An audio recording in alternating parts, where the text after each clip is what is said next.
Shalom, saya ucapkan selamat sore untuk setiap kita yang sudah ada di rumah Tuhan. Saya percaya setiap kita boleh dengan tubuh sehat ada di tempat ini. Itu satu anugerah yang luar biasa. Kesempatan ini yang mungkin tidak bisa terulang lagi. Kita mau pergunakan dengan sebaik-baiknya. Berikan hati kita, berikan pikiran kita dan segenap apa yang dalam kehidupan kita. Kita mau sembah Dia, kita mau tinggikan Dia. Saya jemput Bapak Ibu untuk bangkit berdiri.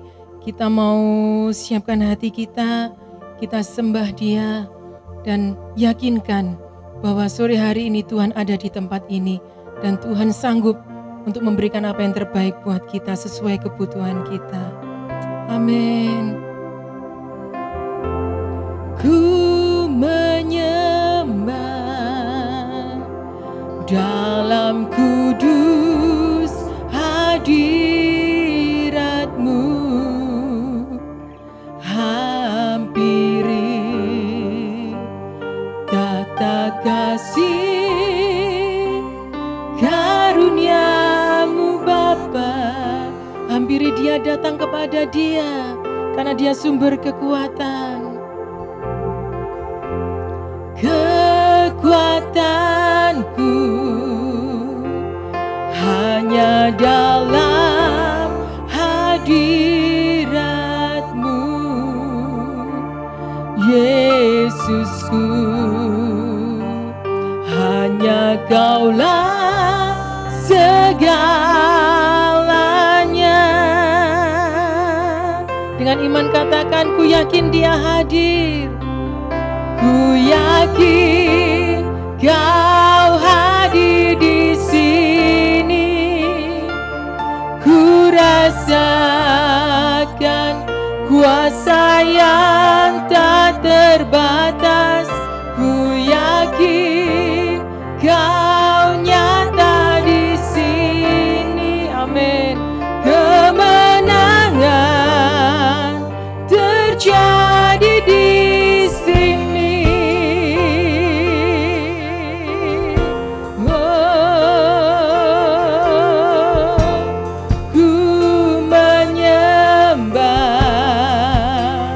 Dalam kudus hadirat-Mu, hampiri tata kasih karunia-Mu Bapa. Amin. Ini kami di hadapan-Mu Tuhan.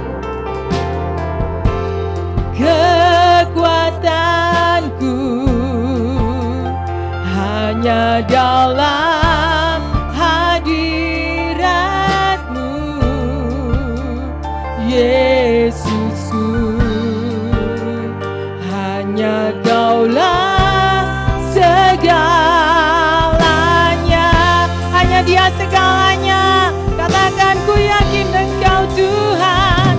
Ku yakin Kau hadir di sini. Setiap jemaat yang meyakini, mengimani Dia ada di tempat ini, dan naikkan pujian ini dengan segenap hati. Ku yakin Kau nyata di sini. Kemenangan terjadi di sini. Kami yakin Engkau. Ku yakin Kau hadir di sini. Engkau yang berkarya ya Bapa. Dalam nama Tuhan Yesus, kami rindu Engkau ada bersama dengan kami ya Tuhan. Kau nyata di sini. Kemenangan terjadi di sini. Cuma Tuhan sendiri katakan, ku yakin. Biarlah jemaat Tuhan sendiri naikkan pujian ini sampai telinga kita mendengar suara kita sendiri. Amin. Amin Tuhan. Kami mau datang di hadapan-Mu ya Bapa. Kami mau sembah Engkau Tuhan. Sekali lagi jemaat Tuhan katakan,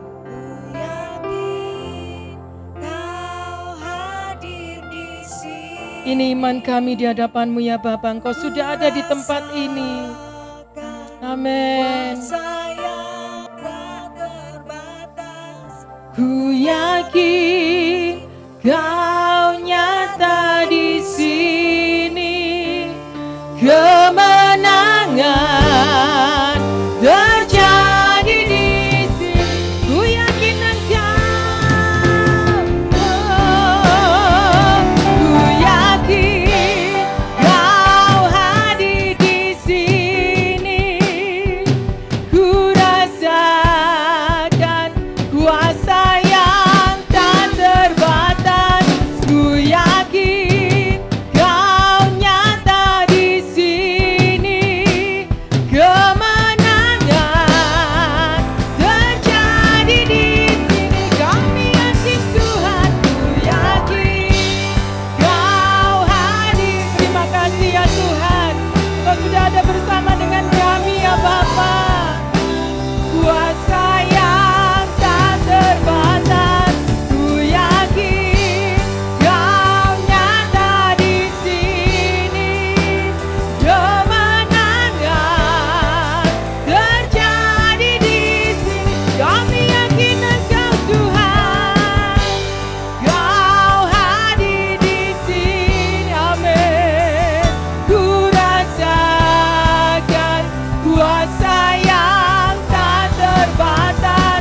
Ku yakin Kau nyata di sini, kemenangan terjadi di sini. Katakan kesembuhan, kesembuhan terjadi di kelepasan, kelepasan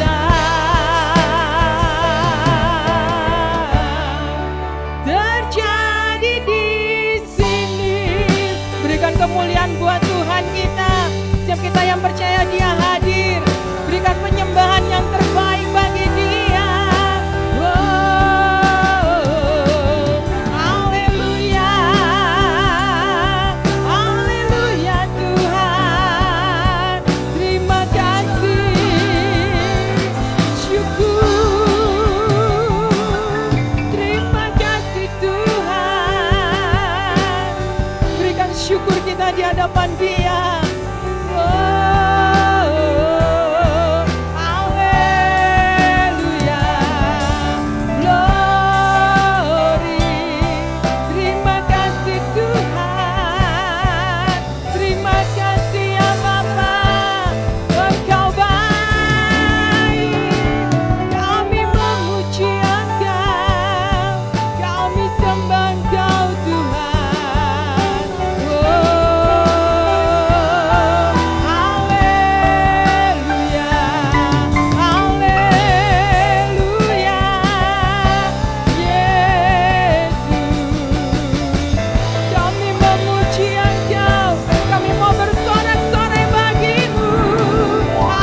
Haleluya, glory. Sembah Engkau, Allah yang baik. Haleluya, haleluya. Kami akan bersuka cita ya Bapa. Kami tahu Engkau Allah kekuatan kami. Syukur Tuhan, syukur. Sembah. Terima kasih ya Bapa. Terima kasih Tuhan. Oh, terima kasih ya Tuhan. Syukur bagimu, segala sembah kami bagi Engkau. Ya wala masih kiara malam-malam.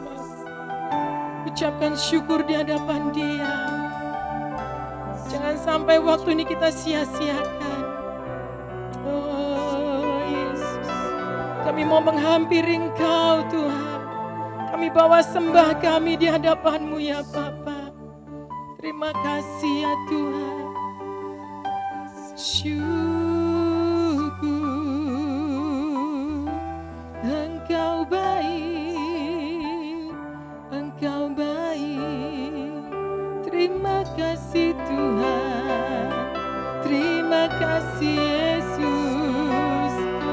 Tuhanku.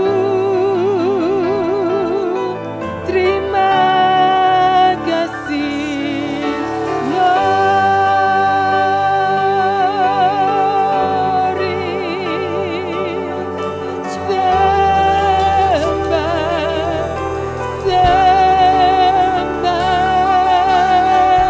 Kau Tuhan, layak Engkau kami sembah ya Bapa.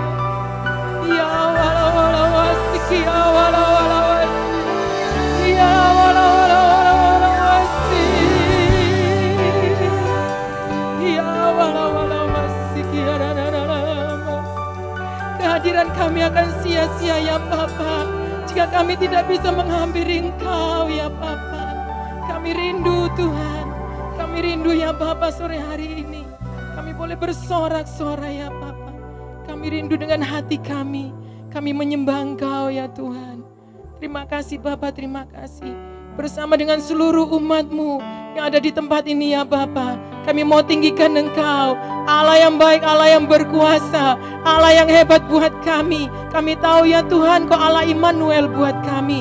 Dan sore hari ini Kau juga ada bersama dengan kami. Terima kasih Tuhan, terima kasih. Di dalam nama Tuhan Yesus, setiap kita yang siap muji Dia bersama dengan saya katakan, amin. Kami bersyukur, ayo kita mau ucapkan sorak-sorai yang terbaik buat Tuhan. Berikan tepuk tangan bagi Dia. Katakan haleluya. Dia Allah yang setia, Dia Allah yang benar buat kita. Biarlah kita bersuka cita di dalam Tuhan.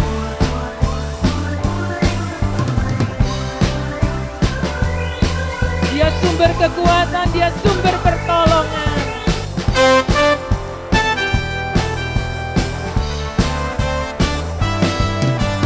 Aku kan bersuka karena kasih-Mu, menari memuji kebesaran-Mu. Katakan Dia hebat, karena Kau yang terhebat. Kau layak ditinggikan, jiwaku pun bersorak bahwa Kau Allah yang setia dan benar, tak pernah tinggalkanku. Kau selalu bersamaku. Yesus, Kau sumber kekuatan. Ku hidup untuk menyenangkan-Mu.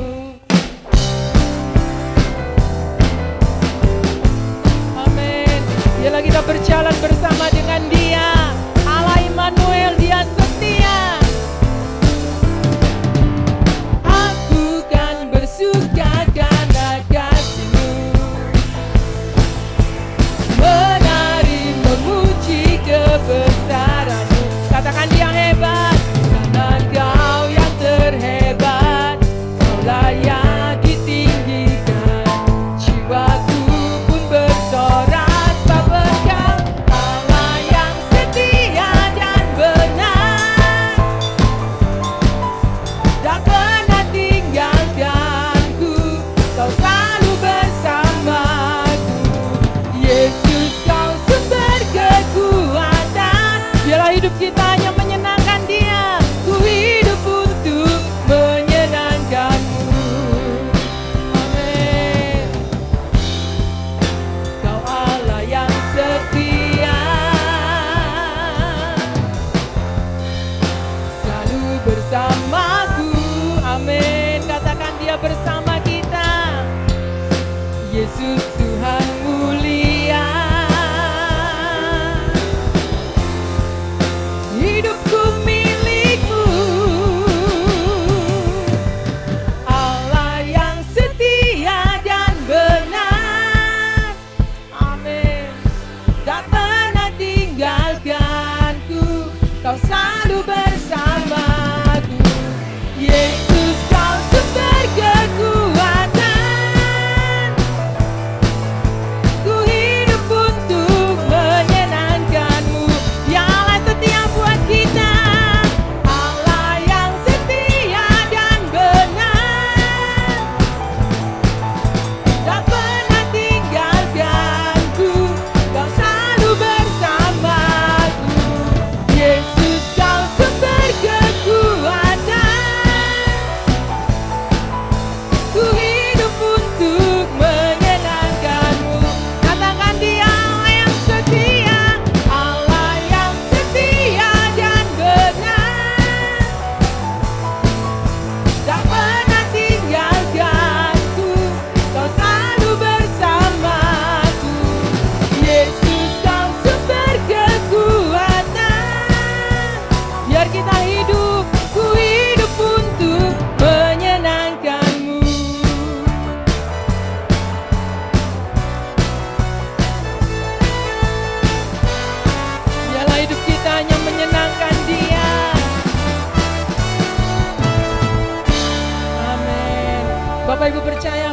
Dia Allah yang setia dan benar buat kita, amin. Dia Allah Immanuel buat kita. Dan kita mau bersyukur untuk sore hari ini. Dalam minggu-minggu ini saya merasakan bahwa Tuhan itu baik. Ya, dan kalau saya tidak tahu gitu ya, beberapa hari ini saya merenungkan. Kalau kita sebagai anak-anak Tuhan, kita punya Allah yang Immanuel, kita bersyukur. Tapi apakah itu hanya untuk kita saja gitu ya? Saya ingat apa yang disampaikan Bapak Gembala di awal tahun kemarin ibadah pagi, bahwa kunci sukses untuk kita masuk di tahun ini, kita menjalani tahun 2021, salah satunya adalah perkatakan Taurat Tuhan itu berulang-ulang. Kita jalani firman Tuhan dan kita memberitakan Injil. Kita memberitakan Injil bukan hanya kita membawa jiwa yang bagaimana, kita memperkatakan Taurat itu terus berulang-ulang. Dan biarlah Allah Immanuel itu bukan hanya untuk kita, tapi juga untuk orang-orang yang membutuhkan di sekitar kita. Kita mau katakan, biarlah roh Allah yang memenuhi kita, roh Allah yang akan sanggup dan menyanggupkan kita untuk membebaskan setiap orang-orang, mereka yang membutuhkan dari setiap belenggu-belenggu yang ada. Kita mau siapkan hati kita, katakan roh Allah yang hidup penuhiku. Amin.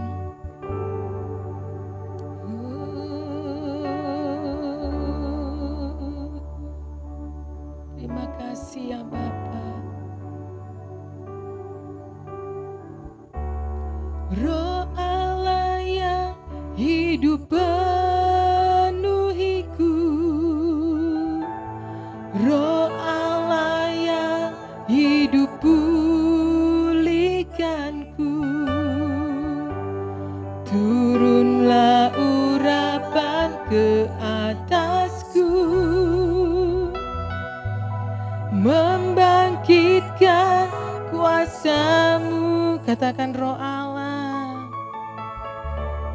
roh Allah yang hidup penuhiku. Kita minta roh Allah, roh Allah yang hidup pulihkanku,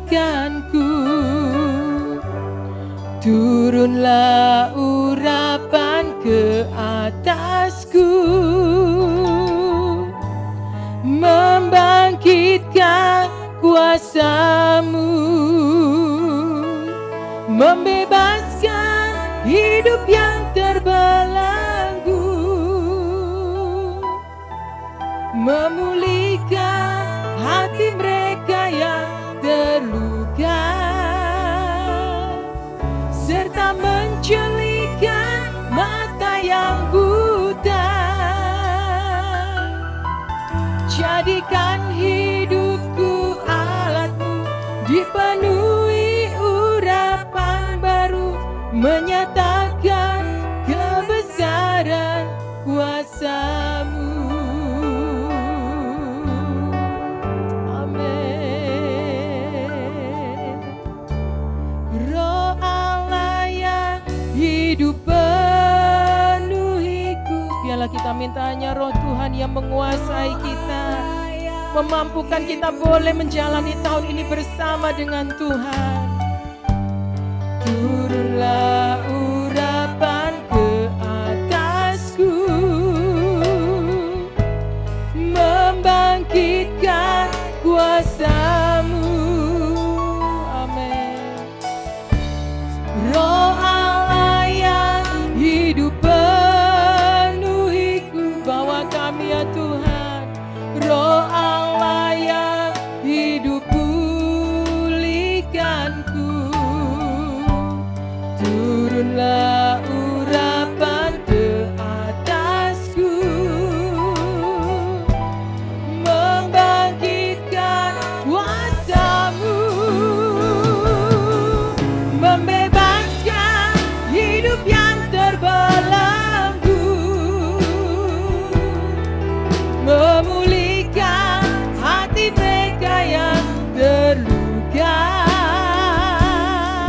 serta menjelikan mata yang buta.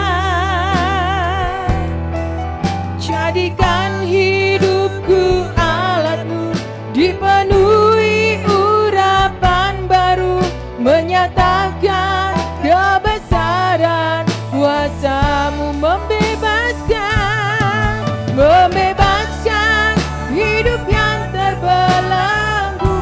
kami bebas ya Tuhan, memulihkan hati mereka yang terluka, serta mencelitkan mata yang buta. Amin. Jadikan hidupku alatmu, dipenuhi urapan baru, menyatakan kebesaran kuasa-Mu, membebaskan hidup yang terbelenggu. Waktu selanjutnya saya serahkan pada hamba-Nya, hati mereka yang terluka, serta mencelitkan mata yang buta. Jadikan hidupku alatmu, dipenuhi urapan baru, menyatakan kebesaran kuasa-Mu, menyatakan kebesaran kuasa-Mu, menyatakan kebesaran kuasa-Mu.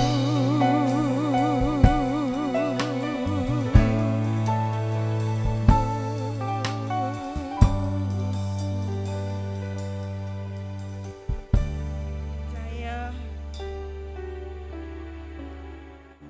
kebesaran, kedahsyatan kuasa Roh-Mu ya Tuhan. Sebab Roh itu adalah jati diri-Mu sendiri, bagian dari Allah Tritunggal yang sama berkuasa dan memiliki kemampuan. Roh itu yang bersama-sama dengan kami, Roh itu yang Tuhan menjanjikan untuk menemani kami dan tidak membiarkan kami piatu selama di dunia ini. Kami bersyukur, walaupun tidak kasat mata kami, tapi kami bisa merasakan bahwa Engkau ada bersama dengan kami. Terima kasih untuk penyertaan-Mu sampai detik ini Tuhan. Berterima kasih untuk banyak hal yang tidak bisa kami katakan, sebutkan satu persatu. Dari hal-hal kecil dalam hidup ini, hal-hal setiap hari, di mana kami merasa dan kami tahu bahwa Engkau, sungguh Engkau Allah yang hidup.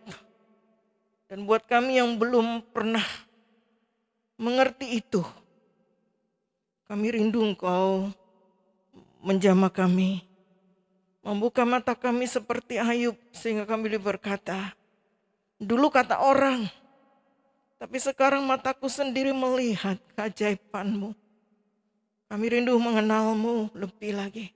Dan umat Tuhan boleh mengenal Tuhan dengan cara di mana Allah menyatakan diri-Mu masing-masing kepada setiap pribadi. Dan kiranya itu menjadi pengalaman yang hidup, yang buat kami kenal siapa Tuhan yang kami sembah. Dan tidak ada satupun yang bisa memisahkan kami dari kasih-Mu, kesetiaan-Mu, kebaikan-Mu, kebajikan-Mu bagi kami. Terima kasih Bapak, sore ini kami beri waktu lagi untuk kami menyembah Tuhan, memuliakan Tuhan dalam keterbatasan. Dan untuk waktu yang ada kami juga mau mendengar firman-Mu Tuhan, tolong kami.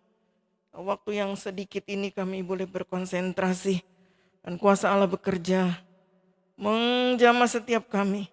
Firman yang hidup berkuasa itu akan berbicara sendiri, bukan karena perkataan dan fasih lidah, tapi oleh karena kuasa Allah, Roh Allah yang bekerja di dalamnya. Terima kasih Bapa, jamah kami semuanya berkarya dalam hidup kami. Dalam nama Bapa, Putra dan Roh Kudus, kami sudah berdoa dan mengucap syukur. Semua yang percaya katakan amin. Shalom, silakan duduk Bapak Ibu yang dikasihi oleh Tuhan.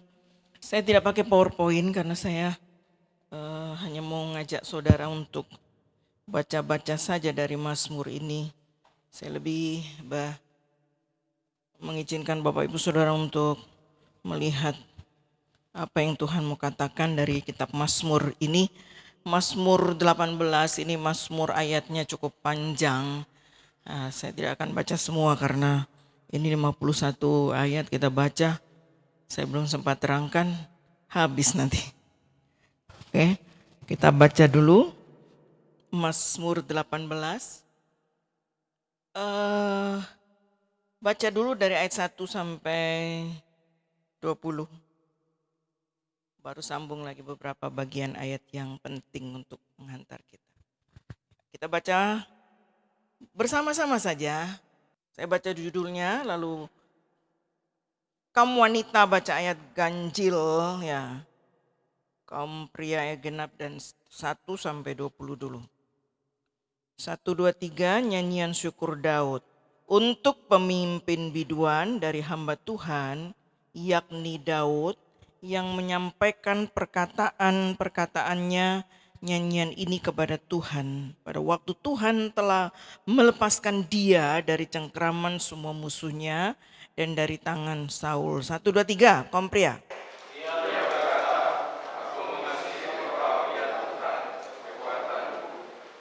Ya Tuhan, bukit batuku, kubu pertahananku dan penyelamatanku.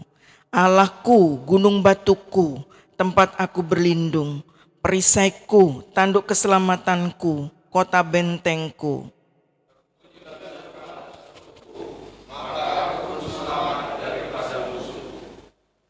Tali-tali maut telah melilit aku dan banjir-banjir jahanam telah menimpa aku.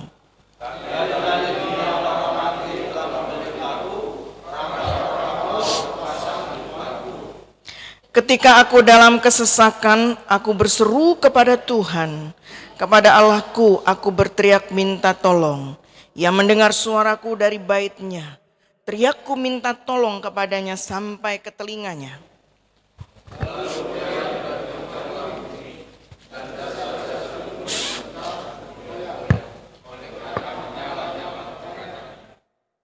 Asap membumbung dari hidungnya, api menjilat keluar dari mulutnya, bara menyala keluar daripadanya.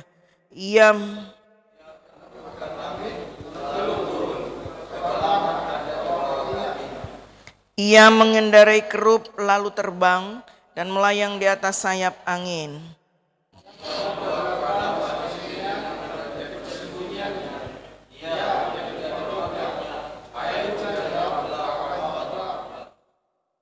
Karena sinar di hadapannya, hilanglah awan-awannya, bersama hujan es dan bara api.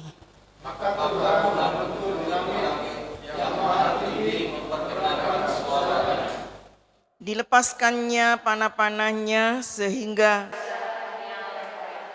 kilat bertubi-tubi sehingga kekacauannya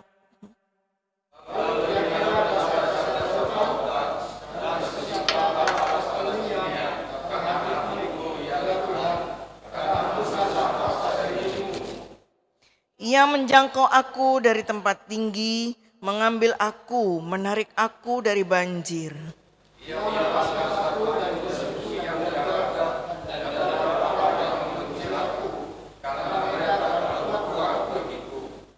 Mereka menghadang aku pada hari sialku, tetapi Tuhan menjadi sandaran bagiku.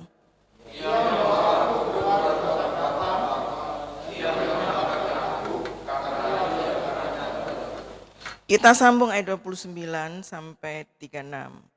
1, 2, 3. Karena Engkaulah yang membuat pelitaku bercahaya, Tuhan Allahku menyinari kegelapan.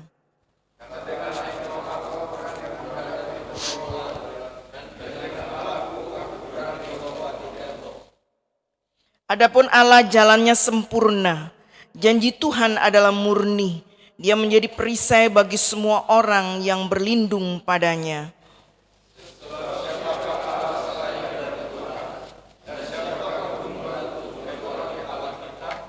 Allah, Dialah yang mengangkat pinggangku dengan keperkasaan dan membuat jalanku rata.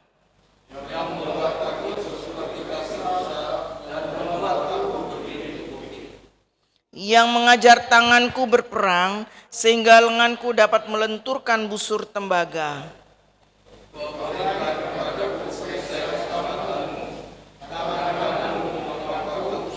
Kemurahan-Mu membuat aku besar. Oke, ayat 36. Kau berikan kepadaku perisai keselamatan-Mu, tangan kanan-Mu menyokong aku. Kemurahan-Mu membuat aku besar. Oke, Bapak Ibu dikasih Tuhan. Bapak Ibu bisa baca secara keseluruhan di rumah ya. 51 ayat itu sedikit loh. Jangan kalah dengan orang-orang yang mau bertaubat, kepingin tahu Alkitab dan mereka baca cepat-cepat. Kita anak Tuhan gak baca Alkitab, gak tahu. Makanya ketika satu saat ada orang mengajarkan ini itu, mereka bilang, oh iya ternyata itu benar. Karena gak pernah baca Alkitab, gak tahu isi Alkitab, kan gitu ya. Nah, ini waktunya yang belum pernah baca Alkitab ya harus baca Alkitab. Kalau saudara nggak tahu apa yang saudara percaya. Dalam khotbah saya minggu lalu sore dan tadi siang, sampaikan bahwa firman Tuhan itu saudara-saudara mengenal Tuhan dari firman kan. Tanpa mengenal firman saudara tidak mengenal Tuhan. Tanpa mengenal Tuhan saudara tidak punya keyakinan. Keyakinan percaya. Makanya tadi ada hubungan antara mengenal Tuhan dengan takut dan ketenangan. Saudara mengenal Tuhan, maka saudara punya keyakinan. Keyakinan itu membuat saudara hidup tenang dan tidak takut. Percaya kepada firman dan janjinya. Percaya kepada pribadi Allah sendiri gitu ya. Nah saudara, ketika kita berada di tengah-tengah kesulitan, apa yang sebenarnya terbesit di benak kita, dalam pikiran kita gitu kan ya. Pengen cepat-cepat keluar. Gitu. Ya, kalau ada persoalan kita pengen cepat selesai lah. Semua kan begitu. Nah masalahnya kan kadang-kadang kepenginnya kita cepat selesai itu kan orang nggak peduli lagi jalannya bagaimana, caranya bagaimana. Pokoknya sudah cepat diselesaikan. Gitu. Nggak peduli apa jalan itu salah, caranya salah kan gitu. Nah, Mazmur 18 sebenarnya mengajarkan lewat sebenarnya itu kalau ditulis di sini itu nyanyian Daud ya, nyanyian syukur Daud. Daud dari mengalami berbagai hal dalam hidupnya dan itu bukan masalah-masalah kecil sebenarnya. Kan jelas di sini Tuhan sudah meluputkan Daud dari cengkraman musuh-musuhnya dan juga tangan Saul. Nah, dia raja banyak musuh pasti karena perbuatan kekuasaan dan lain sebagainya. Banyak. Nah, dari awal dia sudah menghadapi Saul yang cemburu istilahnya ya. Cemburu baik takut karena kedudukannya, tersaingi dan pada kenyataannya memang Tuhan sebenarnya sudah alihkan itu ke tangan Daud. Walaupun Saul itu dipilih oleh Tuhan dari awalnya, ya Tuhan mengubah itu, memindahkan. Katakan pada waktu tidak ada orang yang sebagus Saul untuk jadi raja. Tapi pada akhirnya dipindah oleh Tuhan. Nah di dalam situasi yang dihadapi oleh Daud ini banyak hal yang dia alami. Kalau saudara mau baca itu dari kitab Samuel, Raja-Raja, Tawarik itu kisah kerajaan ya, raja-raja mulai dari awal Raja Saul, Daud, terus turun-temurun. Saudara, saat menghadapi kesulitan hidup kadang kita kan tergoda untuk cari jalan pintas gitu. Pokoknya yang cepat wes gitu. Karena ada satu saat ada seorang yang bercerita kepada saya, anak Tuhan loh. Saya udah bilang begini, wes ngambil jalan ini aja. Gak apa-apa yang penting cepat selesai. Mari gitu nanti minta ampun sama Tuhan. Saya pikir loh, inilah kan namanya main-main kan ya saudara. Artinya sekarang melanggar dulu setelah itu berdoa minta ampun sama Tuhan. Itu kan hatinya sudah bercabang. Menempatkan Tuhan di bawah yang lain seolah-olah Tuhan gak punya kuasa dan kuasa ini lebih hebat daripada kuasa Allah kan gitu. Itu kan karena ketidakmengertian ya. Nah, nyanyian syukur pujian Daud dari Mazmur 18 ini saya cuma angkat 4. Ayat 2 berkata Tuhan itu adalah kekuatan kita. Itu yang diungkapkan oleh Raja Daud. Tuhan itu adalah kekuatan kita. Saudara, dalam Mazmur 18 ini bagaimana Daud merefleksikan perjalanan hidupnya bersama dengan Tuhan. Bagaimana Tuhan itu sanggup melepaskan dia dari berbagai masalah, khususnya cengkraman-cengkraman musuh yang membahayakan nyawanya. Karena dijelaskan di sini katakan tali-tali maut itu melilit gitu. Artinya kematian itu begitu dekat. Kalau saudara baca, beberapa kali kan Daud itu mau dibunuh sama Saul ya. Sudah dilempar apa? Tombak meleset gitu. Berkali-kali itu. Enak nggak seperti itu? Duduk bareng harus mendampingi makan dengan orang dan kita tahu orang itu memang berencana untuk membunuh kita. Masa bisa makan nyaman seperti itu saudara? Kan mending di rumah makan dengan tempe tapi dengan tidak ada musuh yang mengawasi kan gitu. Enak kan? Nah itu seperti itu yang dialami Daud. Tidak nyaman, dan ini segala macam. Nah Daud mencoba menggambarkan kekuatan Allah yang menggunakan banyak hal. Daud berusaha untuk menggambarkan dengan apa itu metafora, itu bahasa sebenarnya bahasa perumpamaan kiasan gitu ya. Membuat dia tahu sebenarnya Tuhan itu siapa baginya gitu saudara. Dia mengatakan Tuhan, dia melukiskan Allah itu sebagai bukit batu. Dia bilang Tuhan itu bukit batuku, Tuhan itu kubu pertahananku, Tuhan itu penyelamatku, Tuhan itu Allahku, dia gunung batuku, dia tempat aku berlindung, dia tanduk keselamatanku, dia kota bentengku. Saudara, ungkapan-ungkapan yang dipakai oleh Daud ini lebih banyak memang ungkapan sebenarnya perangkat alat-alat orang berperang kan ya. Ada namanya kota benteng tempat orang berlari dan tidak boleh dikejar lagi oleh musuh. Suaka politik kayak gitu ya saudara, perlindungan.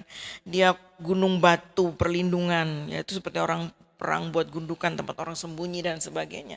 Tapi yang sudah kita tahu bahwa Daud itu mengatakan itu semua adalah secara pribadi, personal. Bukan hanya, artinya ini bukan pengalaman orang karena dia berkata, Tuhan itu juru selamatku. Tuhan itu kota bentengku. Kataku itu menegaskan bahwa Daud sungguh-sungguh merasakan pertolongan Tuhan secara pribadi. Mengenal Tuhan secara mendalam. Bahwa Tuhan itu personal, apa yang dikatakan itu dia sudah mengalami secara pribadi. Dan tentu tidak diragukan saudara, kalau saudara membaca di dalam Alkitab, sehingga ada tulisan mengatakan Daud itu seorang yang berkenan di hati Tuhan. Berkenan di hati Tuhan. Pernah saya katakan bahwa Daud bukan orang sempurna. Dia manusia juga yang pernah buat salah, bukan?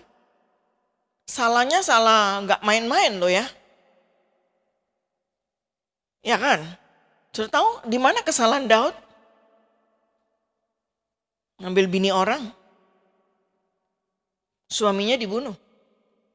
Tidak langsung pakai tangannya. Pakai tangan orang lain. Lebih jahat lagi kan? Ya saudara, kalau ada terjadi misalnya pembunuhan, biasanya yang otaknya itu walaupun dia tidak bunuh, aku disuruh itu. Nah, itu lebih berat nggak hukumannya? Lebih berat karena idenya di situ. Nah Daud melakukan itu saudara. Tapi kenapa Tuhan bilang hatinya berkenan. Berkenan kepada Tuhan. Saya selalu katakan, saya senang membaca kitab Mazmur ketika itu ungkapan-ungkapan Daud mengungkapkan pengalamannya, hidupnya, persoalan apapun yang dihadapi dan dia tidak pernah, orang bilang tidak pernah munafik gitu saudara. Dia tidak pernah pura-pura baik ketika dia berbuat salah. Dia ngaku. Ketika dia bilang, kamu bersalah ini, dia dengan tulus berkata, iya aku bersalah. Kedudukannya sebagai raja memungkinkan untuk dia jaga image zaman sekarang orang bilang. Tapi dia nggak lakukan itu saudara. Nah, Daud dengan tulus mengungkap apa yang sebenarnya terjadi dalam hidupnya. Apa yang nggak nyaman, apa yang dia kurang senang, apa yang dia suka, apa dia yang ini. Jujur. Dan sebab itu Tuhan bilang, ini orang yang ada di hati Tuhan. Menyenangkan hati Tuhan. Sekali lagi, dia bukan orang sempurna. Tapi bagaimana dia punya hati bisa menarik hati Allah untuk Tuhan sayang dan senang dengan dia. Kita melihat bagaimana kekuatan Tuhan dinyatakan oleh Daud melalui pujian. Dia ingatkan betapa kuat, hebat, gagah, perkasanya Tuhan. Kalau saudara membaca kitab Mazmur diungkapkan gelora, langit, segala macam semua hal yang ada di bumi ini. Dan itu semua ada di tangan Tuhan, dalam tangan kuasanya. Dia pengendali, dia perancang, dia pengatur, dia yang menguasai dalam kedaulatannya. Dan dikatakan Tuhan yang besar, yang hebat itu, dan berkata dia yang menemani aku dalam setiap persoalan hidup. Sehingga dia berkata Tuhan adalah kekuatanku. Tuhan adalah kekuatanku. Itu diungkapkan di dalam ayat 2. Aku mengasihi Tuhan ya Allahku. Tuhan kekuatanku.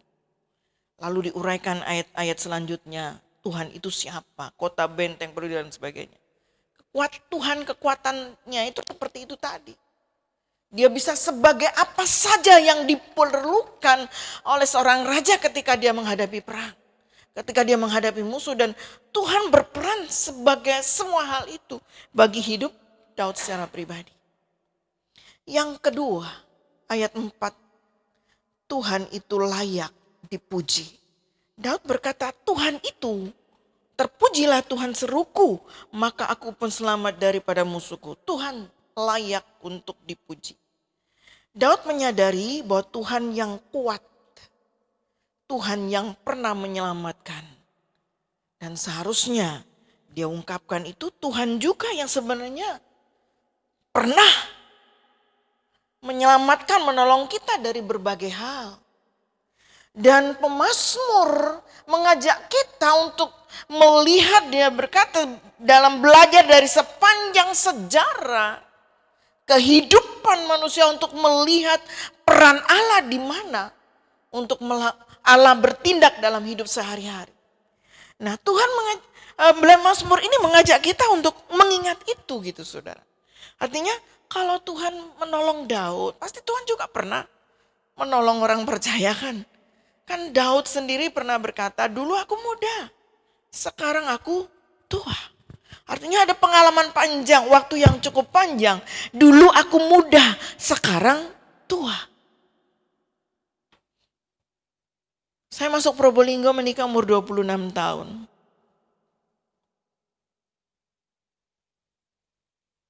Kalau saya ada acara-acara di Korda, karena badan saya itu kurus, kecil begitu saudara. Yang mana? Yang mana ibu? Saya bilang, oh si cili ya. Rasanya mereka bilang, oh si cili sopo gitu.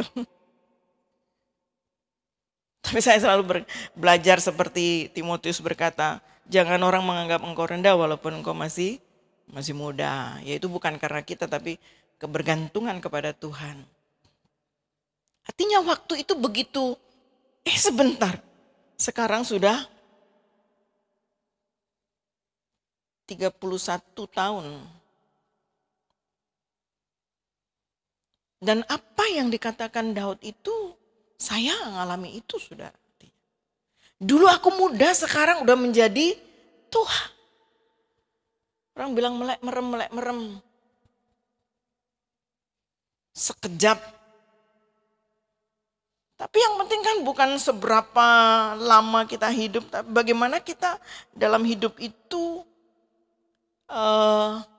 ada karya-karya Allah dan kita ikut terlibat di dalamnya. Itu yang Paulus katakan, kalau aku mati keuntungan, tapi kalau aku hidup harus memberi buah.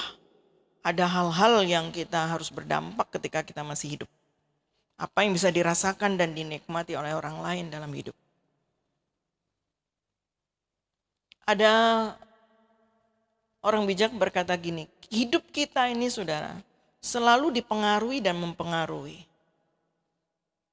Saudara sadar atau enggak, saudara mau apa enggak, saudara dipengaruhi dan mempengaruhi.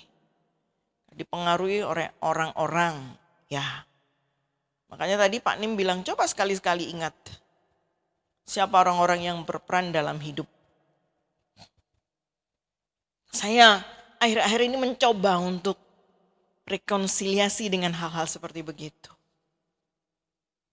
Orang-orang yang pernah berperan dalam hidup saya mencoba untuk mengingat dan buat komunikasi yang baik. Saya ingat mama saya bilang begini, kamu sudah sukses, ingat ya gurumu, apalagi guru SD katanya. Kalian murid-muridnya sudah jadi segala macam, gurumu masih tetap di situ. Makanya itu pahlawan tanpa tanda jasa. Guru yang paling sulit itu, kalau dulu tuh kan enggak ada TK, guru SD itu guru yang paling sulit untuk mengajar, apalagi kelas 1, kelas 2. Dasar ngajar membaca. Saya langsung ingat salah satu guru sekolah minggu saya yang disebut minggu lalu meninggal karena COVID itu saudara. Pendeta Meliala, ya, Gembala GPDI Ambulo. Yang disebut, saya langsung ingat, oh itu guru sekolah minggu, berarti dia pernah punya andil dalam hidup saya, menaruh firman, ngajar waktu masih umur sekian. Mempengaruhi dan dipengaruhi, nah baik atau buruk saudara. Kalau pengaruh orang terhadap saudara, saudara bisa memilih baik atau buruk kan begitu. Tapi sama juga sebenarnya, pengaruh apa yang saudara beri kepada orang-orang di sekitar. Sebab itu saya bukan orang sempurna juga saudara. Tapi selalu saya bilang saya kepingin setiap orang yang mendekat dalam hidup saya ada sesuatu yang ditambahkan. Jadi paling enggak meningkat satu. Kalau tadi punya satu sekarang harus punya 2. Gitu. Kalau tadinya dia datang hanya punya 2, saya kepingin ada 3. Artinya ada sesuatu plus, nilai plus yang ditambahkan kepada orang itu. Dan itu cita-cita kerinduan. Walaupun saya banyak kekurangan, gagal untuk itu. Kan gitu saudara. Ya. Nah, saudara, pengalaman. Daud ada banyak dan hidup kita juga seperti itu. Dan hal-hal kadang-kadang masa lalu itu juga perlu diingat. Bahwa tidak boleh memang kata-kata mesti dilupakan kan gitu ya. Tapi enggak harus seluruhnya begitu saudara. Ada kan orang-orang bijak berkata begini. Orang bodoh itu jatuh di tempat yang sama, lubang yang sama gitu ya. Jadi kalau ini jeglongan, saya kepleset jatuh.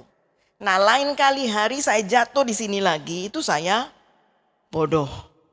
Sudah tahu situ bolong kok saya lewatin lagi kan gitu. Itu nama orang bodoh. Nah manusia normal katanya, normal itu belajar dari apa yang dia alami. Kalau ini membuat dulu saya jatuh, saya akan pergi. Itu saya normal. Tapi dikatakan orang bijak itu belajar dari kesalahan orang lain. Keberhasilan orang lain dan kesalahan orang lain. Belajar dari orang lain. Oh mumpung saya belum, saya belajar dari situ. Dan Alkitab itu banyak sekali contoh-contoh kita bisa belajar. Saya bilang gini, saya ini senang karena Alkitab ini jujur.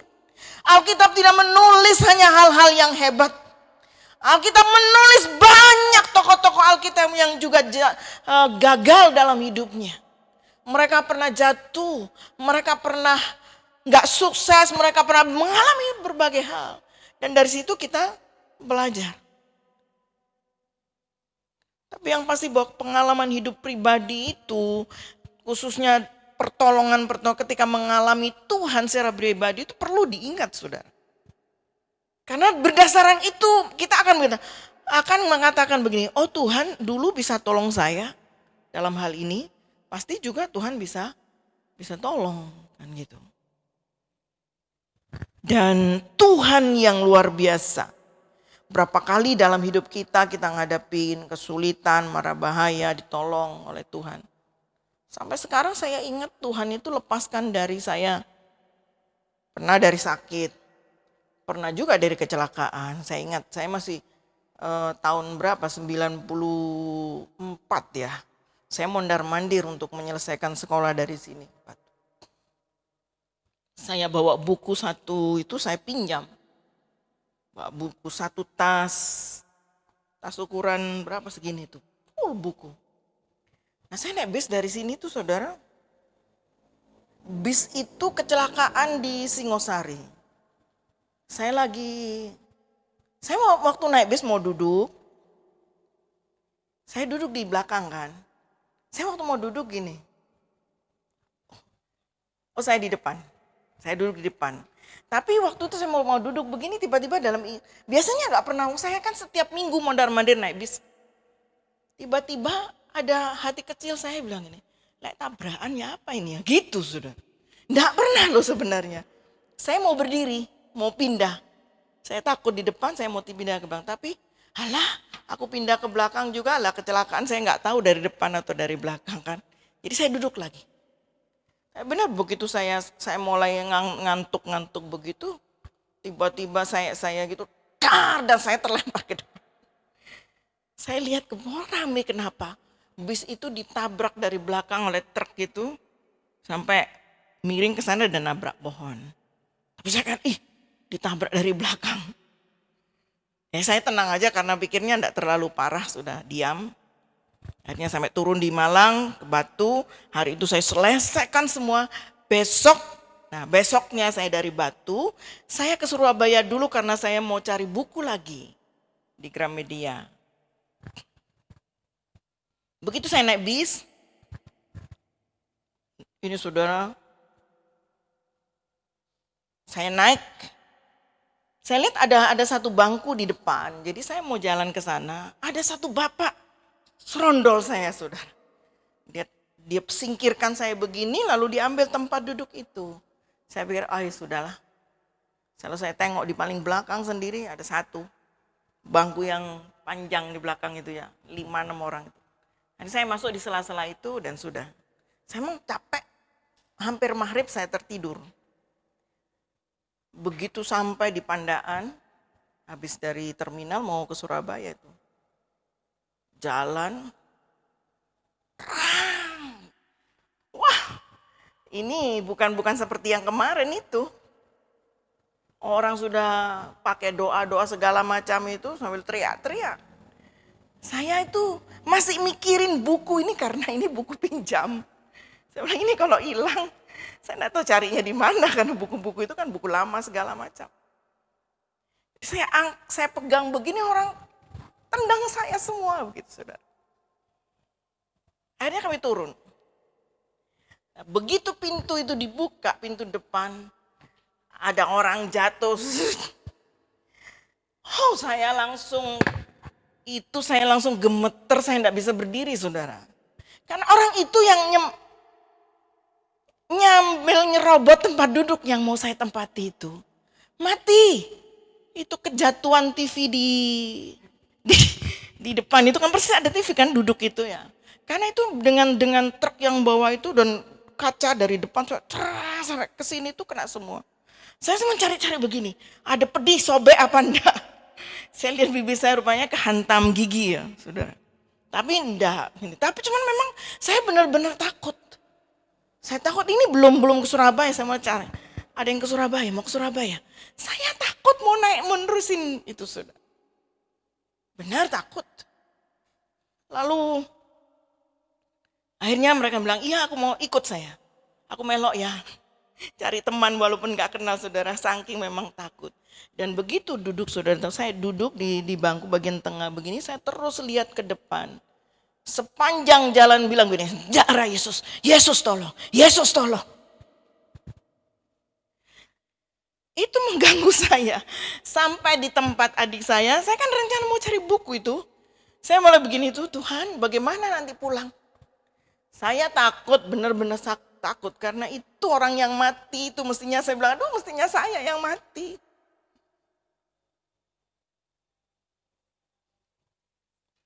Malam itu saya doa baca firman. Dapat di dalam Mazmur, kecaplah dan lihatlah betapa baiknya Tuhan itu. Ayat itu saudara udah saya sering baca, tapi hari itu berbicara luar biasa buat saya. Ya Tuhan kasih pengalaman. Kalau nggak ngerti, saya nggak ngalamin ini, saya nggak pernah ngerti bagaimana diluputkan dari bahaya. Saya duduk di depan tuh, ingatkan itu, Roh Kudus ingatkan saya, duduk di depan, bis ditabrak dari belakang. Saya ada di belakang, bis ditabrak dari depan. Saya bilang, oh, Tuhan memang luputkan aku. Saya bilang sama adik saya, besok aku mulai. Saya pulang langsung ke Probolinggo dan saya teruskan. Kecaplah, lihatlah betapa baiknya Tuhan. Pengalaman itu membuat saya bilang, sungguh Tuhan itu nyata. Dulu cuma dengar orang kesaksian, tapi hari ini saya mengalami bagaimana Tuhan itu nyata bagi hidup saya. Dan orang harus mengalami itu, saudara. Harus mengalami, ada pengalaman-pengalaman hidup itu yang membuat hidup kita bersama dengan Tuhan itu bergairah. Enggak cuman lempeng aja, enggak ada apa-apanya. Makanya kalau ada pengalaman sakit segala macam, sebenarnya itu kesempatan Tuhan untuk memperkenalkan dirinya. Tadi saya sempat cerita kesaksiannya Pak Temi. Saya pikir nggak apa-apa saya ungkapkan lagi. Kadang Roma 8:28 itu bisa jadi pegangan. Bahwa Tuhan turut bekerja sama dalam segala sesuatu, mendatangkan kebaikan bagi orang yang mengasihi Dia. Pak Temi punya anak 3 cowok semua, yang paling besar itu ada mengalami gangguan saraf dan kemarin tuh sakit karena dia kurang gerak sehingga paru-parunya tidak bisa nggak bisa mompa begini dan dia sulit bernapas. Nah, dokter di sini bilang, oh ini harus dioperasi nih. Dan keluarga bilang, jangan wes, langsung ke Surabaya aja. Yang ngomong Surabaya pasti juga ngomong duit kan, saudara. Ya, ini ada adiknya ini. Adiknya Yuyu, Yosi. Nah, akhirnya dibawalah anak itu ke Surabaya. Oh, enggak perlu dioperasi, dikasih obat sama dokter pinter, dikasih minum ini, dibuat gini, ternyata dipompa bisa lagi. Gitu. Paru-parunya bisa lagi untuk istilahnya apa itu, kembang kempis gitu. Supaya normal lagi itu, bisa. Tapi yang namanya di Surabaya, dalam waktu enggak sampai 1 minggu itu di Surabaya. 35 juta. Dan dia cerita, wow, dia bilang enggak pernah kepikir. Bagaimana uang itu datang dalam waktu 1 minggu itu, saudara. Ada kesaksian kalau kita keluar dari rumah sakit, bayar enggak bayar ya enggak bisa metu. Ketika saudara enggak bisa membayar, harus ditahan, tiap hari nambah. Ya, kamarnya tambah, obatnya tambah, makannya tambah ya. Semakin enggak keluar semakin tambah, semakin banyak kan gitu. Dia lihat pertolongan Tuhan itu. Ketika dia rekeningnya loh kok bertambah tiba-tiba mendadak. Lalu dia print out kan. Dia bilang, oh sesuatu Tuhan buat katanya. Dia bisnis 4 tahun yang lalu. Uang itu lengket di tangan teman bisnisnya. Pada waktu dia jengkel loh saudara, kenapa? Dia bilang, setiap kali saya nagih uang, sekian puluh juta itu, saya nunggu dia dari pagi sampai malam. Ujung-ujungnya pulang dia bilang, ini ya, berapa?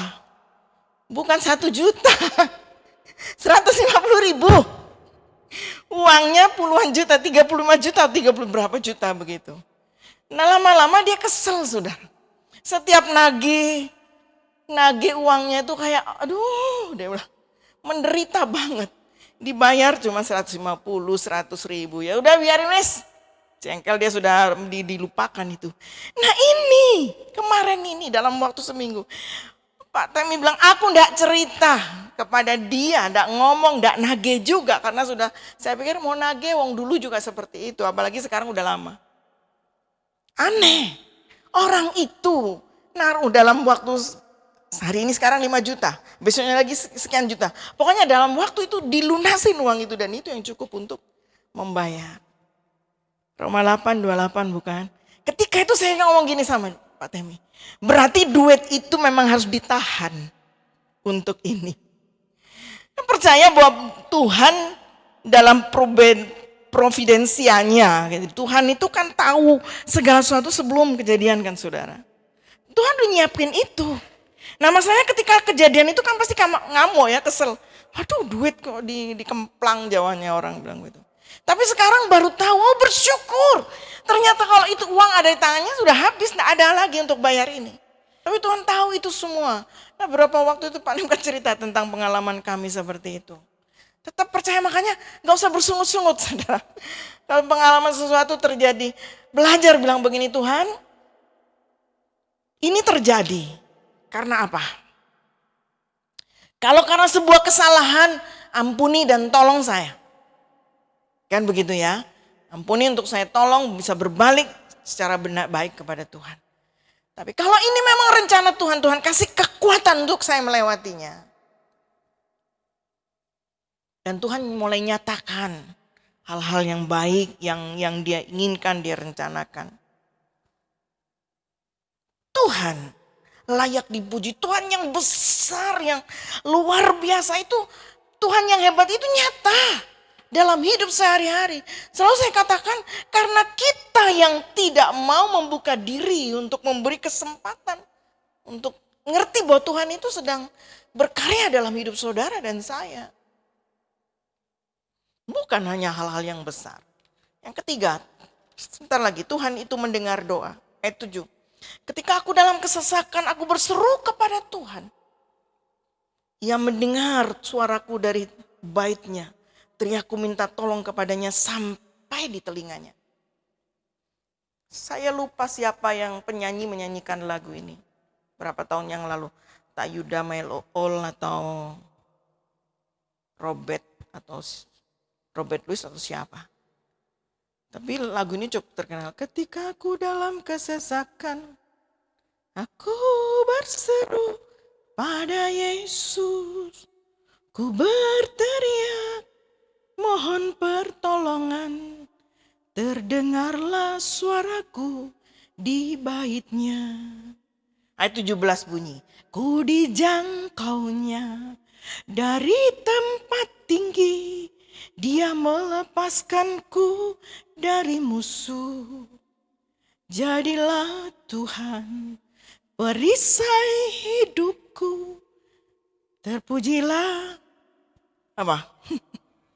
Terpujilah selamanya. Haleluya, terpujilah selamanya. Ketika aku berteriak minta tolong, suaraku terdengar di baitnya. Tuhan mendengar saudara. Saya bukan nggak pernah ditolong Tuhan, bilang gitu saudara. Tapi pengalaman pertama kali saya mengalami pertolongan Tuhan yang nyata itu nggak pernah saya lupakan.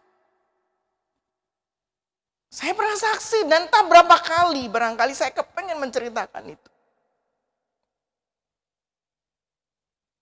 Saya berangkat sekolah, berhenti bekerja, ada orang janji mau biayain saya. Hari pertama mau berangkat saya pamit, saya bilang saya mau berangkat. Orangnya bilang begini, enggak ada biaya. Enggak ada biaya untuk itu. Saya sudah langsung salah ini sudah. Nah saya enggak berani minta kepada orang tua karena begini. Papa saya ngomong gini, ketika saya bilang papa saya mau sekolah teologi ya. Papa saya bilang begini, aneh-aneh. Sekolah kok aneh-aneh. Langsung dia bilang, kalau kamu sekolah seperti kakakmu atau adikmu, aku biayai. Maksudnya dia kuliah yang wajar. Kakak saya waktu itu teknik sipil, adik saya akuntansi.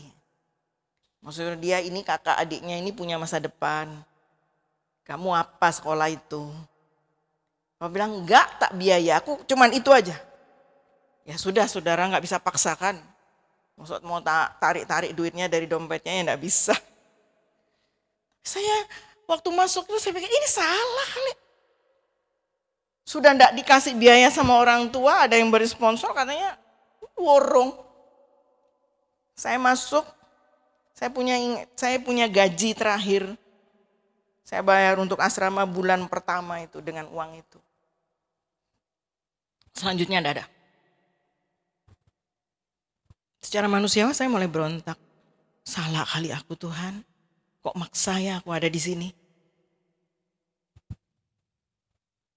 Tapi dalam pergumulan itu, saya tetap baca firman Tuhan, doa pagi, dan disitulah Tuhan berbicara. Bahwa saya berada di sana bukan karena kehendak saya pribadi. Saya udah cari tanda, saya minta petunjuk Tuhan, dan saya lakukan itu semua.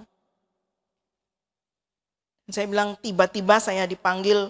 Kalau dulu enggak ada ATM pakai wesel kan namanya, kalau udah makan siang begitu kupingnya dibuka lebar-lebar. Surat gitu lewat, nggak usah terlalu dipikirin kalau surat kan lewat gitu tuh. Tapi begitu wesel kupingnya dibuka besar-besar. Ketika nama saya disebut Eni, besoknya siang saya ke kantor. Disodorin saya wesel itu. Waktu itu saya ingat bayarnya sih belum mahal ya, masih 65.000, tapi zaman itu saudara. Saya dapat wesel 15.000. Tapi pengirimnya itu orang Aceh. Ice Tari Loksi Gerong Aceh. Saya bilang sama ibu itu, aku enggak kenal ini bu. Saya enggak tahu ini siapa. Dia bilang, itu namamu kan? Ya, nama saya. Ambil, berarti berkat buatmu. Saya mulai cari-cari, siapa dia? Saya nggak kenal orang di sana sama sekali. Tapi bukan masalah itu, saudara. Ketika itu orang memberi itu dengan jumlah, saya bilang gini, bu, saya tidak bayar asrama dulu ya, karena saya perlu pakai ini untuk keperluan. Oh, enggak apa-apa, ibu tahu. Tapi ketika itu saya masuk di asrama dengan uang itu, tiba-tiba saya dengar suara. Tuhan cuma ngomong gini, aku bertanggung jawab atas hidup. Saya tersungkur. Saya bilang, saya mau ada di sini Tuhan. Saya tidak akan pergi sampai Engkau menyuruh aku pergi. Dan setiap kali saya dapat makanan, saudara, kalau makan, terima kasih Tuhan untuk makanan ini, Tuhan tahu aku belum bayar. Enggak banter-banter, jangan kedengaran orang banyak kan. Saya ngomong begitu. Kalau dibagi di kelas ada formul apa, ada barang-barang yang difotokopi begini-begini itu kan bayar. Tidak ada yang gratis. Walaupun sekolah teologi ya sudah.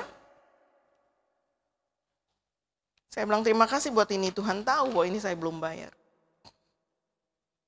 Saya udah pernah bilang mau diam-diam pulang. Desember saya mau bawa barang dan saya tidak akan balik lagi. Tapi setelah kejadian itu saya sudah komitmen, Tuhan aku ada di sini karena Engkau. Saya tidak akan beranjak dari sini kalau bukan. Sekali lagi aku tidak berani minta uang. Nanti pasti minta uang salah. Siapa suruh ke sana gitu. Tambah disyukur-syukur, tidak usah dah. Bulan November saya lagi kerja-kerja tugas ada tamu. Sana itu asrama putri, orang putra datang aja harus bertamu. Kan bilang ada tamu. Saya bilang ada jengkel, aduh orang lagi belajar, lagi ngurus surat kok, ngurus tugas-tugas kok bertamu. Rada kesal saya. Tapi itu kan karena jam makan, jadi jam setelah begini bisa. Terus ada teman saya datang. Dia pengurus tingkat, jadi dia tanya, adakah kamu masih berdoa bagaimana urusan sponsormu? Katanya. Dia tahu saudara karena dia bendahara. Ya belum, masih bagaimana doanya? Wah saya ditanyain gitu rada emosi. Tersinggung dong, ya berdoalah. Tapi ya enggak, maksud saya bukan marah bagaimana, tapi menjengkel, no ini maksud tanya aku doa apa enggak? Ya masih doalah saya lagi. Ya doalah saya gitu. Lalu dia keluarkan dari sakunya, dia bilang surat, Tuhan dengar doamu. Maksudnya apa? Aku bilang. Di surat itu saya baca. Ada orang. Saya tidak pernah kenal mereka. Saya kan belum tahu Jakarta waktu itu saudara. Dia orang dari Jakarta. Menyatakan bersedia membiayai sampai selesai. Membayar seluruh tunggaan. Tunggaan selama saya mulai bulan Agustus, September, Oktober, November, Desember 5 bulan. Plus dengan uang saku. Dikasih. Saya bilang, Tuhan, malu aku. Tapi Tuhan bertanggung jawab. Nah, pengalaman itu membuat saya tidak pernah mikir yang macam-macam dalam pengiringan saya kepada Tuhan. Tuhan udah buktikan dan dia bilang bertanggung jawab. Saya tidak bermewah-mewah tapi saya tidak pernah kekurangan. Seperti yang Daud berkata, aku dulu muda sekarang ku tua, tidak pernah ditinggalkan oleh Tuhan. Dan pengalaman itu pengalaman yang tidak pernah saya lupakan. Dan setiap kali saya mengalami kesulitan keuangan pun, saya tidak pernah berteriak-teriak ke kanan, ke kiri, ke siapapun. Saya lewatin aja itu. Dan Tuhan selalu buat. Bukan hanya itu, banyak hal dalam hidup. Dan Tuhan itu nyata. Dan itu yang harus dialami oleh orang percaya. Supaya seperti Daud berkata, dulu kata orang. Tapi sekarang mataku sendiri melihat Tuhan. Pengalaman itu yang membuat orang akan lengket sama Tuhan. Apapun dalam hidup, apapun yang dihadapi. Tidak akan pernah beranjak dan meninggalkan Tuhan. Saudara belum punya pengalaman itu, ya izinkan, ya memang tidak enak saudara. Emang enak, makanya orang bilang ngeri-ngeri sedap. Bilang kalau itu ditolong, kalau enggak. Kalau ada mujizat seperti itu, kalau enggak, ya kita enggak mikir. Tapi kan Tuhan itu Tuhan yang hidup, penguasa segala-galanya. Dan itu Tuhan bisa buat apa saja. Sejak itu saya hidup, saya bilang ini hatiku Tuhan. Ini hatiku. Engkau lebih tahu daripada aku sendiri mengenal diriku.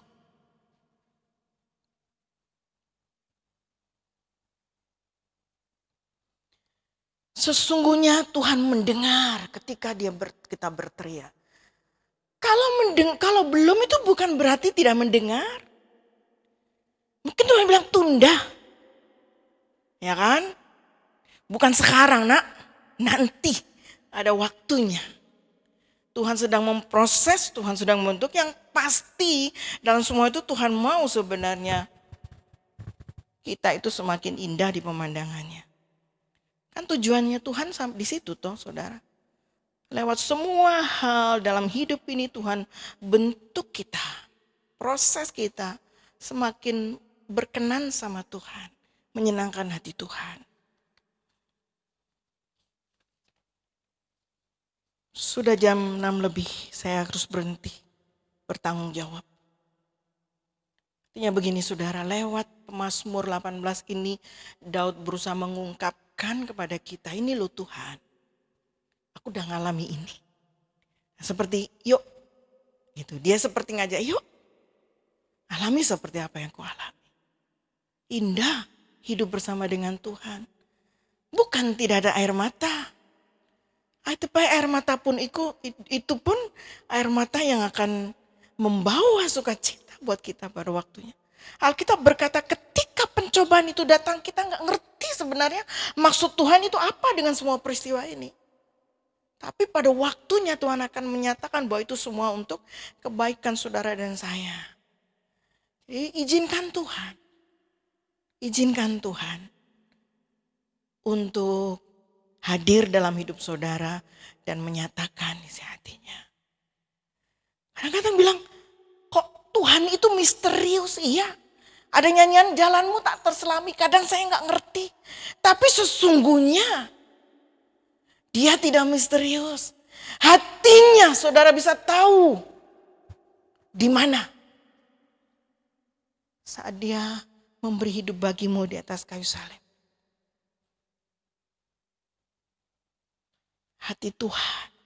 Sehingga tidak ada kata bahwa Tuhan tidak punya kebaikan nomor 2 buat saudara. Yang diberi yang terbaik. Tuhan memberkati saudara. Kita sambung lain kali. Biar semakin saudara melangkah memasuki tahun 2021, saudara tidak ragu untuk mempercayakan hidup saudara kepada Tuhan. Dan berkat Tuhan ada jalan-jalan yang aku gak tahu, gak ngerti bagaimana. Tetapi aku tahu bahwa Tuhan itu Allah yang punya daulat di atas bumi ini. Akulah Alfa dan Omega. Aku yang awal dan pengakhir. Semua ada di tanganku. Dan dia berkata, aku Immanuel bersamamu selalu. Tuhan berkati. Kita nyanyikan satu pujian. Saya serahkan kepada Bapak Gembala. Saya undang Bapak Ibu Saudara untuk bangkit, berdiri.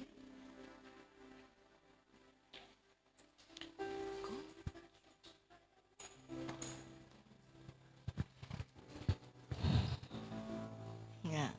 Ku bersyukur padamu, Kau Tuhan yang mengasihiku. Kaulah jaminan hidupku, hatimu ada bagiku. Ku bersyukur padamu, Kau Tuhan yang mengasihiku. Kau jadikan hidup ini lebih indah dan lebih berharga. Lebih dari yang ku minta Engkau telah berikan bagiku. Yang telah ku pinta, lebih dari yang telah ku pikirkan. Semuanya Engkau sediakan dalam hidupku.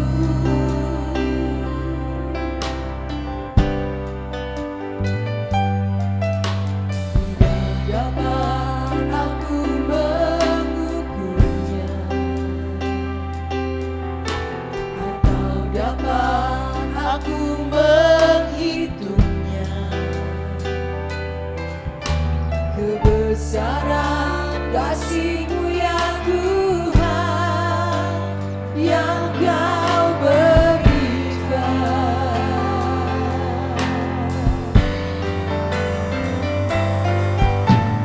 Ku bersyukur padamu. Amin. Katakan ku bersyukur. Yakin bahwa Tuhan mengasihi saudara. Kaulah jaminan hidupku, hatimu ada bagiku. Ku bersyukur padamu, Kau Tuhan yang mengasihiku.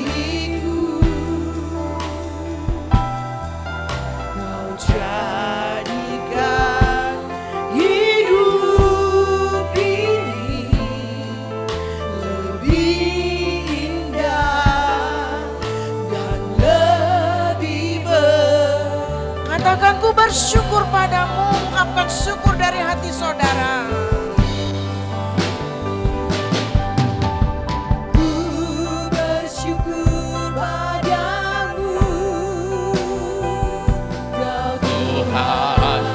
Yang mengasihiku, Kaulah jaminan hidupku, hatimu ada bagiku. Ku bersyukur padamu, Kau Tuhan yang mengasihiku. Kau jadikan hidup ini lebih indah dan lebih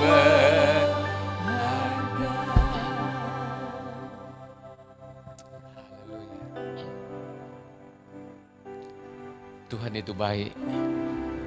Tuhan lebih tahu apa yang kita perlu. Dia lebih tahu hati kita daripada kita sendiri. Dia lebih mengenal kita daripada kita mengenal diri kita. Dia yang tahu kebutuhan kita daripada yang kita tahu kebutuhan kita. Haleluya. Di malam ini kami berterima kasih kepada Tuhan. Karena Engkau mengenal hati kami lebih daripada yang kami mengenalnya. Tuhan yang tahu jalan-jalan hidup kami daripada kami mengetahui sendiri. Karena kami ini adalah rancangan Tuhan. Terima kasih Tuhan. Kau berikan hati-Mu buat kami. Tuhan berikan segala-galanya buat kami. Pengampunan, jalan yang baru, janji-janji ditepati, jaminan hidup. Sehingga kami begitu kagum kepada ketuhanan Allah. Terima kasih Tuhan. Kau sudah tebus kami, Kau lengkapi kami, dan Tuhan janjikan dan menggenapi dalam hidup kami. Kami tidak akan takut lagi ketika kami percaya ada Tuhan bersama dengan kami. Terima kasih Tuhan buat banyak kesaksian, pengalaman orang. Di dalam hidup kami masing-masing ada hal begitu. Kadang-kadang kami sepelekan, kadang-kadang kami tidak menganggapnya, tidak respect kepada perbuatan Tuhan. Tapi sesungguhnya kami dikuatkan apabila itu kami ingat dan kami terima. Karena itu adalah peneguhan firman di dalamnya. Terima kasih buat firman pada malam hari ini. Setiap kami datang diberkati dalam ibadah malam hari ini. Ada semangat baru buat kami. Kami percaya. Kadang-kadang kami takut dan bingung soal keuangan. Tapi Tuhan itu baik, akan buka jalan-jalan baru.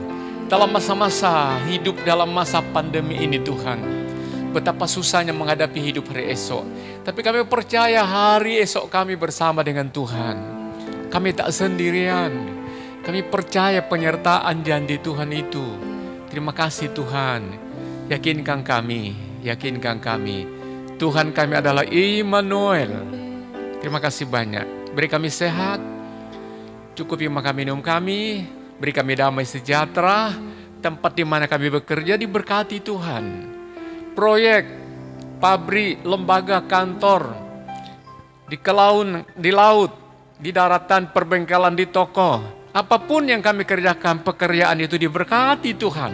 Dan kami doakan setiap tempat kami bekerja diberkati Tuhan. Diberkati rumah kami, keluarga kami, diberkati anak-anak kami, diberkati pelayanan kami, ibadah kami, supaya kami bisa memberikan pengharapan buat mereka, saling menolong. Terima kasih banyak. Terima kasih Tuhan. Indonesia diberkati Tuhan, Probolinggo diberkati Tuhan. Kami doakan keluarga yang kecelakaan dalam pesawat, Tuhan memberkati. Kami doakan tanah longsor, korban tanah longsor di Jawa Barat, tolong supaya mereka terhibur. Dan banyak lagi kecelakaan di mana-mana. Orang-orang yang kena virus dalam nama Yesus, supaya virus itu cepat berlalu dan tidak menyiksa dan tidak menakutkan. Kami tolak segala bala, samper itu dalam nama Yesus. Dan anak-anak Tuhan tetap dalam keadaan aman. Haleluya. Bapak Ibu Saudara, mari kita siapkan persembahan kita. Kita mau bawa kepada Tuhan dengan hati yang senang, dengan penuh keyakinan, kita tidak akan kekurangan. Tapi kita percaya, ini kita menabur. Dan kita percaya dan kita tahu kemana uang itu ditaruh.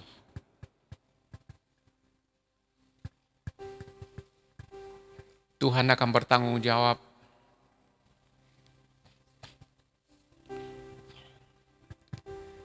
Mari kita bawa di hadapan Tuhan, kita angkat di hadapan Tuhan, kita katakan Tuhan ini persembahan kami. Kiranya ini Tuhan berkenan, menyenangkan hati Tuhan. Bapa yang baik, Sekarang dengan hati yang kami rendahkan di kaki-Mu, persembahan ini kami mau lepaskan. Kami serahkan kepada Tuhan. Tuhan, kami tahu Tuhan Iku memikirkan itu. Dan Tuhan sudah atur. Terima kasih banyak. Setiap tangan, setiap hati yang terbuka, terulur bagi Tuhan. Tuhan menyambutnya dan tangan Tuhan di atas kami. Dalam nama Tuhan Yesus. Kita angkat kedua tangan kita dan kita berdoa mengucap syukur. Pulanglah saudaraku dengan iman, penuh pengharapan, terimalah damai sejahtera dari Bapa. Kasih berlimpah dalam Yesus Tuhan. Roh Kudus menuntun kita semua, sekarang dan selamanya. Atas nama Allah Bapa, Allah Putra, Allah Roh Kudus. Dalam nama Tuhan Yesus Kristus. Haleluya. Terima kasih Yesusku, terima kasih Yesusku. Puji syukur hanya bagi Tuhanku. Terima kasih Yesusku, terima kasih Yesusku. Puji syukur hanya bagi Tuhanku. Puji syukur hanya bagi